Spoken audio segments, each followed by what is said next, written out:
George Vollman is the automotive insider. His dealership is in the cool city of Portland, right off of I-96, in between Grand Rapids and Lansing at the Portland exit there.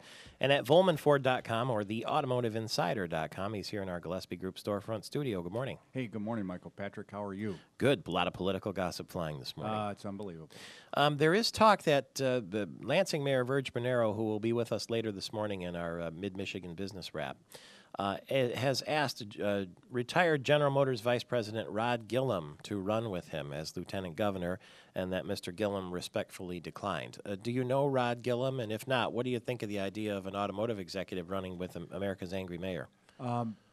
First of all, I do not know Rod. I would think that this fits right in with Virg's campaign and his theme, which is to get the manufacturing thing going again. Mm-hmm. And so picking an automotive executive would be a natural, I would think. Well, unfortunately, from what I'm hearing in this story, that Mr. Gillum said no. Others asked were Faye Nelson, the president and CEO of the Detroit Riverfront Conservancy. Carol Goss, president of the Skillman Foundation, said thank you, no thank you. And others who are being considered are Harvey Hollins III. He's a VP of Government Affairs at Wayne State University. Detroit City Council President, Pro Tem Gary Brown, and John Barfield, the president of the Bartek Group in Livonia. So we'll stay tuned on that one. Apparently, the vetting process is being conducted by Reggie Turner, who is with Clark Hill, and Mike Duggan, who is the CEO of the DMC. He used to be the Wayne County prosecutor, and we'll stay tuned for more details on that. You have driven to our Gillespie Group storefront studio here today. What would you call that? Is that like an electric blue? Yeah, or conic blue. It's a conic blue. It's very sharp blue, and people that want a blue car, that's the color they want.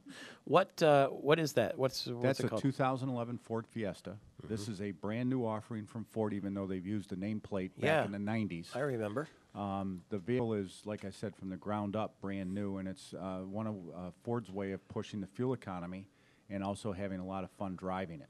Oh, what makes it fun? You know, it's sporty, it's quiet, it's got a great sound system, it has all the accoutrements that the young people want, and, you know, that's what makes it fun, and it comes in, 4 or a 5-door hatch. There's a young person sitting in it right now, as you can see if you're watching Fox 47 or listening on the radio. That is our producer, Amanda Wall, who's out front on Michigan Avenue in the passenger seat. How's it feel? You know what, Michael? There's a lot of room in this car. Really? And with school starting up, I know a lot of people are getting ready for college. This would be a really awesome gift if you were going to start back to school, if Mom and Dad wanted to get you something. Would that be a good back-to-school car? Sure would. Quite a few people, I think, in here on your way down Grand River Avenue, heading to some of the stops you might make after class. Can you toot the horn? Yeah, it's just a little horn. Yeah, that's right. There's a lot of room. It's very comfortable. Is It's it? a really comfortable car. Yeah, I like the fact that there aren't leather seats in it right now. It's cloth seats because they clean up nice. It's less expensive too, isn't it? The cloth.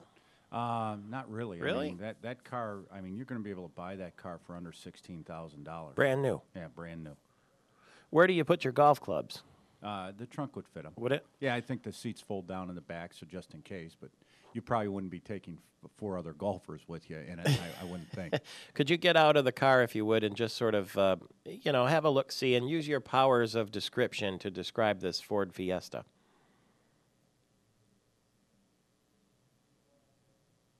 Let her rip. She's having trouble hearing, I think. Well, she looks like one of those Barker's beauties anyway, walking around in front of the car. Can you describe it? Use your powers of description for those of us on the radio. It's a bright blue car. It's got kind of a round shape to it. Mm-hmm. It's a small car, but like I said, there's quite a bit of room inside. You get a lot of miles to the gallon. 29 is pretty good in the city, especially if you're driving around campus, Grand Valley, or MSU. And it looks like it's pretty well. It's pretty good for the environment. Is that true? Good environmental scores. Yeah, in fact, they what they've done is they're starting to use plant-based materials for foam seats and things of that nature. And I mean, Ford is. I mean, realistically, you could in 6 or a 10-year cycle recycle the entire car. That's where they're going with this. Oh, I see. Interesting. And so everything could be reused, and they're getting away from the petroleum-based which is, they're going to the smaller engines, and then eventually it'll be switched over to electric. That's where it's going. I see. So that Ford Fiesta that we're looking at right now has the future potential of being an electric car. Correct. I mean, everything they're doing is basing it. I mean, and they're going to electric steering, electric air conditioning. All of those type of things are starting to occur throughout the Ford models just to get them ready, because you won't be able to have a power plant to drive those accessories. The front end is very stylish, I think. The headlamps are different looking. Yeah, arresting. Get your attention. They pull the headlamps back, kind of like a cat's eye, but it also has a very distinctive 3-bar grille, which is typical of what Ford is doing now. It does look like a cat's eye. Thank you very much. That is available right now at Vollman Ford for what did you say, $16,000? Yeah, I think you can buy it for under 16. That's pretty good in this day and age. There's a story this morning in the Free Press by business writer Brent Snavely about the Crown Victoria retiring, and so the police car as we know it now is going to be probably the Charger or something like that. Well, the police car as we know it, from a Ford perspective, is going to be an Interceptor that is based off the Taurus show frame, and that's going to be out in a year. There you have it. We'll see those out on the road, too. It's VollmanFord.com or theautomotiveinsider.com at 14 before the hour. Drive safely. Yeah, thank you. All the best to George Vollman. Michael Patrick Shields back in a flash. 10 minutes before the hour, Michael Patrick Shields, George Vollman, the Automotive Insider, with us this morning. And the gossip that you're hearing this morning is Brian Calley later today will be announced as the running mate for Rick Snyder. That would make Brian Calley, instead of a candidate for Senate, a lieutenant governor if he were elected. He's a state representative right now, 33 years old. And, George, you know him well? Well, I know him because we sit on a board together. We do an economic board to develop the south side of I-96 in Portland. In fact, we have a family farm and home that opens this week, and we've got a new gas station, C-store, and car wash going in that it's owned by the local grocer. All of that was a part of this economic development thing that Brian sits on the committee with me. He's very quiet, but he's actually very effective with what he does. And so he's into politics. His brother's now, I think, on city council in Portland. So, it's almost a family affair. But I think he will do well because he'll be able to shepherd the legislative agenda through the Congress, or the House of Representatives here, as well as the Senate. And that's what we're going to need if Rick Snyder's going to be able to implement tax reforms and things of that nature. And more importantly, he's a customer, huh? Yeah, he's also a customer. In fact, we had a little bit of fun with him on it.